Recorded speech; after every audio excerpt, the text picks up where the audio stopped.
Do you feel at war with your body? Most, if not every day, is a struggle to accept your body. You battle many negative thoughts and you feel out of control with food? I have the absolute final solution for you. I am Laura Cragun and I am an intuitive eating and body image coach. I help latter-day Christian women ditch diets, find body acceptance, and discover food freedom so they can have more purpose beyond their body. And by the end of this video, you will know the true path to take out of the many million other different paths there are out there right now. This path will truly help you find that lasting peace and freedom with your body. Truly. That's a lot of truth right there. And by the end of this video, I will share with you my simple tool to help you implement these 3 principles you will learn today. So stay tuned until the end. So today, like I said, I will be sharing with you my absolute final solution to help you stop this war with yourself. Although it is a long road to this healing and it takes lots of work, I have gotten to that point and I am still working on it every day, and I want you to get there as well, my sister. It is framed after the pattern mind, body, and spirit, which is talking about the whole complete self. And this is a phrase we hear a lot lately.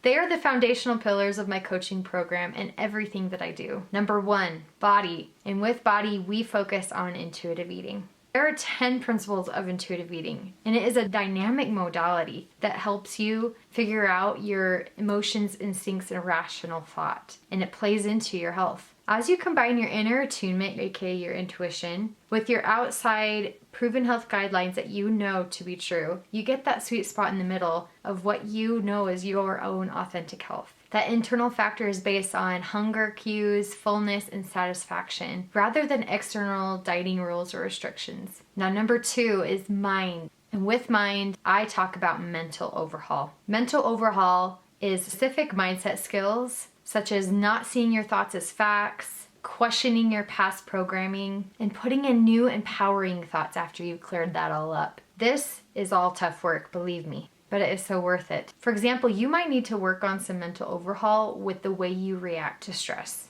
To feel your cues in your body, it's hard to do that if you're under a lot of stress. And to take as a step further, the example of you as a busy mom or you as a busy woman at work, it's hard for you to find out those cues if you're under a lot of stress. So in the mom example, I would tell myself, and this is a true example in the past, where I would say, my family doesn't give me time to eat. But it's not a fact. You gotta rework that. This idea of reframing our mind is a lot like a ski slope. We start at the top of that mountain with that trigger to stress that goes straight to the bottom of saying, well, we just don't have enough time to eat. We go to that same lodge every time, and that path is very groomed because you've taken it so many times. However, like I said, we want to create a new thought. That's hard to do when that lodge is way over here. But the more you keep thinking that thought, the more you practice it, the more you intentionally make it happen, you will carve out that slope over time, and it will become smooth and it will be your automatic way to go.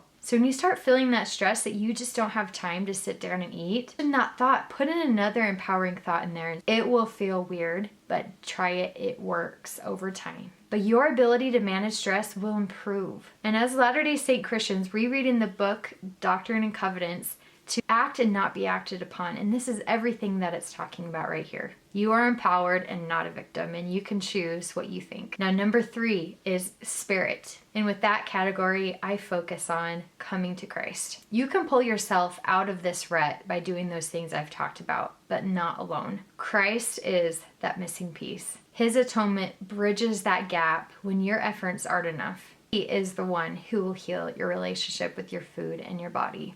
For example, let me tell you about this analogy of the hole in our heart that I learned from a coach of mine years ago when I was going through my really hard mental health crisis. She talked about how everyone is born with a hole in their heart, and that there's actually nothing wrong that we're all born with this, but we do end up filling it with things that we shouldn't.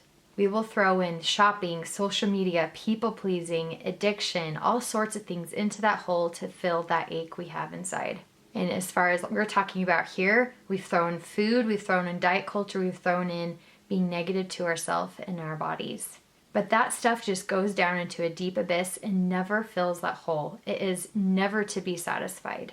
But when we finally put Christ in that hole, He comes and fills that hole forever and helps heal us in our heart forever.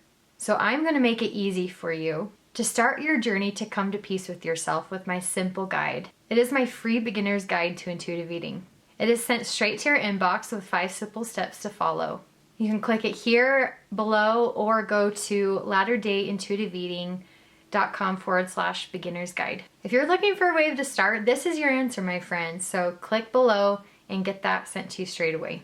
Thank you for watching today, and I hope to see you next time. Bye.